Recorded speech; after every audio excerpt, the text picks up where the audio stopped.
Hey guys, what's going on? It's Rampage here, bringing you guys another story video. These seem to be going pretty good, so I'm going to keep making these for a little while. I'm still going to make other videos too, so don't worry about that.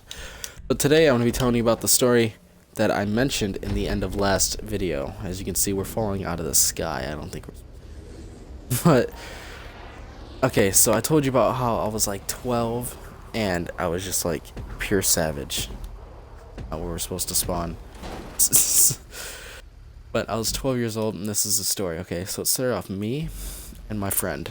Okay, I don't want to give out his name, just for reasons, but it was me and him. We were hanging out. We hung out all the time. We were best friends. You know, typical grade school best friends. You hang out a lot. You try to go to each other's house as much as possible. You try to do really fun stuff to make each other laugh. You know, it's typical stuff. And we went to the park. You know, the park, there's so many parks. The one that's really close to us, I'm just gonna say it's just the main park. Okay, main park. There's so many parks, that'd just be the main one. But we go to the main park because he literally lives across the street from it. Like, it's his house and then the park. So we're there, and there's a swing, and like, you know, like sometimes like kids like wrap the swing, like they'll take the swing and like swing it like up so it does like a loop and it wraps around, making it like higher up.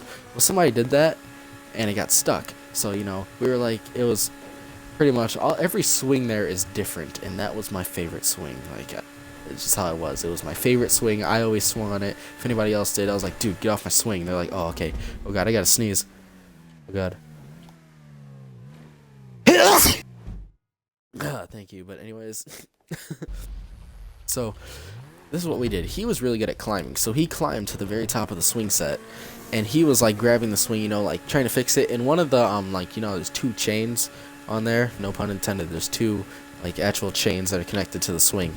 One of those fell off when he undid it, so like the swing was, you know, it was like kind of falling off, like a little bit broken, it looked like. So I go, dude, you broke the swing. And he goes, oh my god, dude, we gotta fix it, my dad's gonna kill me. And oh, can I land this? No, I but so we were trying to fix it, and this is what happened. We got it back on the hook, and I was able to grab the swing and like flip it back, and I put the swing back completely normal, you know. Took a swing that was vandalized to the extreme and fixed it like good Samaritans do. And this lady, you know, this lady in the car, you know, she was, not gonna lie, she was pretty old. She was like one of those old, fat, like grumpy ladies, you know, like those typical people. And she goes, hey, you two with the bikes, come here, because we had bikes. And then I was like, what do we do? And he goes like, oh my god, what do we do? Do we go over there? And I just gave his name away. Oh well. He probably wouldn't care anyways. But so we were freaking out. It was just like, what do we do? What do we do? What do we do? So eventually we just go over there, and this is what was funny. She goes, I've been watching you guys for the past half hour vandalize that swing and its property.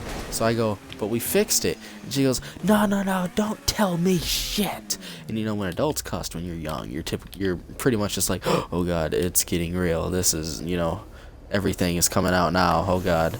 And she goes, so you guys need to give me your parents' phone number, or this is when I knew she was dumb. No, I was 12 and I knew this was dumb. She goes, you guys need to give me your parents' phone number, or else I'm gonna call the cops in this city.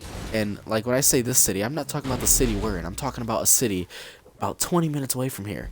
Like, okay, let's say I live like 40 minutes away from Chicago. It's like her being like, okay, you guys need to tell me your parents' phone numbers, or I'm gonna call the cops in Chicago. And I live in Indiana, and I'm like, oh, okay, well, they can't do anything because they don't work for this like county or whatever. So this is what she does.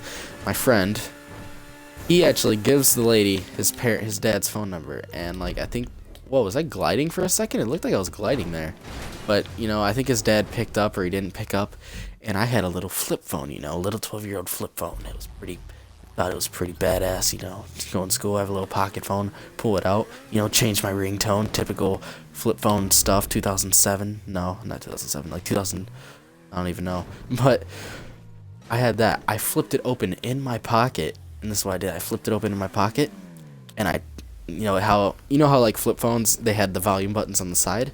I clicked the bottom one. I felt it vibrate, and I knew the next one after that was silent mode. So I put my phone in silence, like silent mode, And she goes, okay, you, what's your mother's phone number? So I go, okay, I'll tell you my phone number. And I gave her my phone number, calm. I made it look like I was a little scared, you know, just so she was like more convinced. And, you know, she calls the phone. And, you know, I felt it in my pocket, like I saw it light up. I hit it with my hand. She couldn't even tell anyways. It was daytime. She was in the car and we were outside. But she called me and, you know, missed the call. She goes, okay, well, I'm going to call these numbers back because no one answered the phones for either one of us. She goes, I'm going to call these numbers back tonight and I'm going to tell everyone what you did. And then my friend was like, please don't, man. We're so sorry. What happened again? And I was just like, okay, do it. And, you know, it was really cool.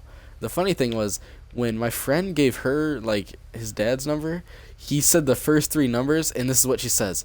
No, that's not the number. Give me the real number. Like, what? How are you gonna, like, say you know the phone number? Like, no, that's wrong. Like, you don't even know anything about us at all. You watched us fix a swing, and you said we broke it, lady. As far as I'm concerned, you don't know what's going on in this world. But he was like, no, that's the number. And she goes, okay, give it to me again then. Tell me the real one this time. So he said the same number, and she was like, oh my god, you guys need to be more mature about that. It's like, what, lady? Who are you? Get away from us. Like, what the heck? So, pretty much, skipping to more parts of this that are better. I go home later that day, and I go home, and I start prank calling that phone number.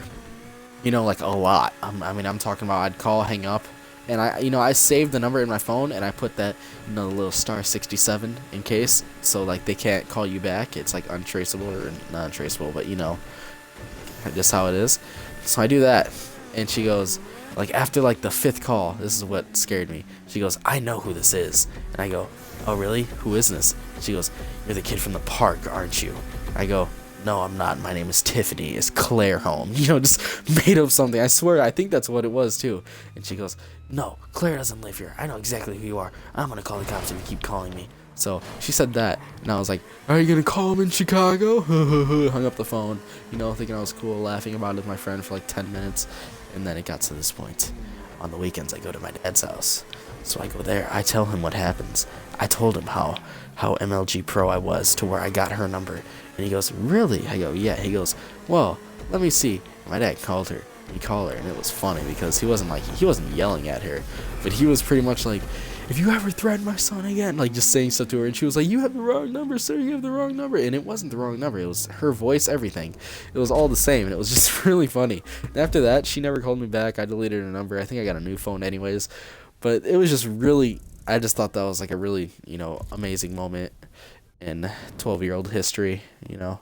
I mean, we talked about it all the time. It was pretty cool. But yeah, that story was a little short. I hope you guys enjoyed. If you want to hear the story about how I accidentally broke a kid's leg in 1st grade, let me know in the comments below, or just show it by liking the video. But yeah, you know, it totally wasn't my fault, but it was really funny. Okay. Yeah. And, yeah, that was really funny. Anyways, I'll see you guys in the next video. I hope you enjoyed. Do all that stuff I said. If you're new, be sure to subscribe so you don't miss any further videos, further stories, or anything like that. Check out my other videos if you haven't already, or if you're new. And I'll see you guys in the next video. I'm Rampage. Peace.